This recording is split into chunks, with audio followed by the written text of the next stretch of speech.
notre invité qui s'appelle Alpha Wali Diallo. Vous êtes spécialiste des questions internationales. Monsieur Diallo, bonsoir. Bonsoir. Et selon vous, qu'est-ce qui a été la force de Barack Obama? La force de Barack Obama a été dans un premier temps son charisme. Aussi, il faut dire que l'ouragan Sandy lui a donné un coup de main. Ça a permis un tout petit peu de rebondir, surtout après sa débâcle du premier face-à-face qu'il a eu avec Romney. Mais d'une manière générale, l'élection de Barack Obama obéit à un désarroi de la population américaine qui, ne sachant plus à quel sein se vouer, a préféré élire quelqu'un qui, quand même, contrairement à George Bush, utilise beaucoup plus de smart power que du hard power. En termes wolof, on dit la plupart du temps que George Bush dafa doon maté qui day maté di ëff. Donc je crois que les Américains ont fait un choix de raison, oui, parce que il faut lui donner un deuxième mandat afin qu'il puisse se ressaisir par rapport aux attentes qu'il n'a pas pu complètement, je dirais, régler. Alors, M. Diallo, les historiens parlent de l'élection présidentielle la plus serrée de l'histoire des États-Unis. Selon vous, qu'est-ce qui a été à l'origine de ce fait? Serré parce que, il faut d'abord se rappeler que dans l'histoire des élections présidentielles américaines, je crois ces dernières années, hormis Bill Clinton, aucun président démocrate n'a eu de mandat successif. C'est d'un. De deux aussi, il faut le charisme de Barack Obama, parce que si on veut faire un parallélisme, on ne peut le comparer qu'à John Fitzgerald Kennedy. Donc Barack Obama sait toucher la fibre sensible des Américains.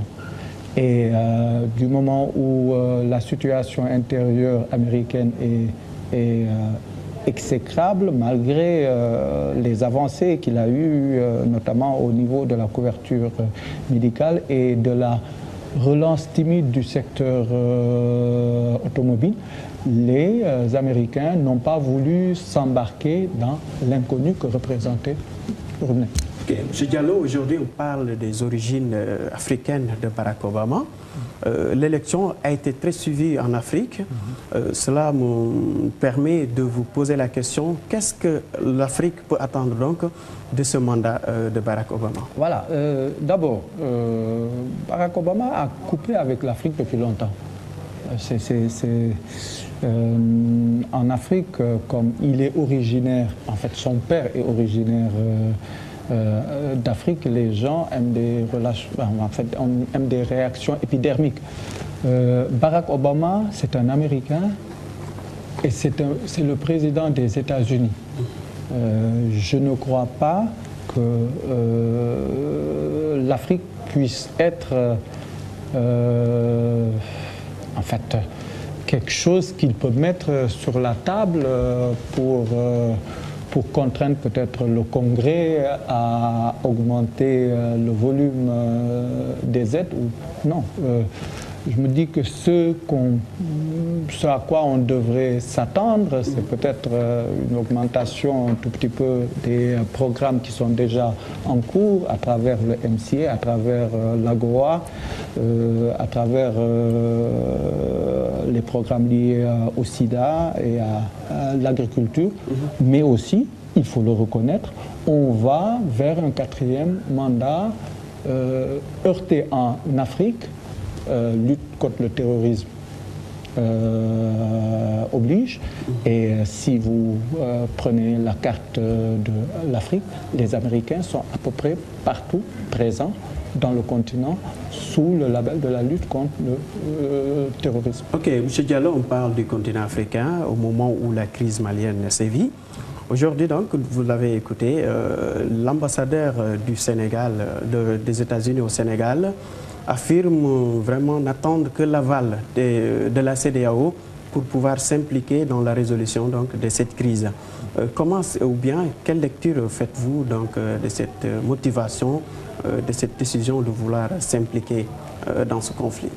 Ça, je crois que, à mon avis, c'est un double langage parce que pour quelqu'un qui suit les événements dans cette partie de l'Afrique, les Américains sont présents dans cette partie depuis longtemps. Les Américains ont aidé les armées africaines dans la lutte contre le terrorisme à travers l'initiative terrorisme, j'ai oublié un tout petit peu, c'est en anglais. Et puis, l'Africop est présente. Donc, je dis aujourd'hui, si on me dit qu'on attend l'aval de la CEDEAO, nous connaissons les faiblesses de la CEDEAO. Les événements de 2011, la Côte d'Ivoire est là. On a vu l'incapacité de la CEDEAO à s'accorder sur l'urgence et sur la méthode. C'est un remake qui est là et je dis que chaque jour qu'on attend, chaque minute qu'on attend, fait l'affaire des islamistes. Donc moi je crois qu'il y a un manque peut-être de volonté de la part des Américains, eu égard aux événements qui se sont passés en Libye, qui se sont passés en Afghanistan, en termes et la place que l'Afrique est en train d'occuper un tout petit peu. Vous avez parlé de l'Afghanistan, mais je vais vous dire également que la Syrie peut être également une question qui intéresse Barack Obama. Avec son second mandat, est-ce que vous pensez que cela peut changer grand-chose dans ces différents... C'est un remake. Je crois que les jours de Bachar al-Assad sont comptés. La communauté internationale en a décidé ainsi. Et je crois que ce qui conviendrait peut-être de faire, c'est de faire tout pour arrêter la souffrance du peuple syrien, essayer de voir d'autres mécanismes, d'autres moyens pour contraindre Bachar al-Assad à quitter le pouvoir de façon paisible. Alpha Wali Diallo, vous êtes spécialiste des questions internationales. Je vous remercie. Le plaisir pour moi. Voilà qui met fin à cette présente édition. Merci à l'équipe qui m'a aidé à sa réalisation. Je vous souhaite de passer une agréable fin de soirée en compagnie des programmes de la TFM. Bonsoir.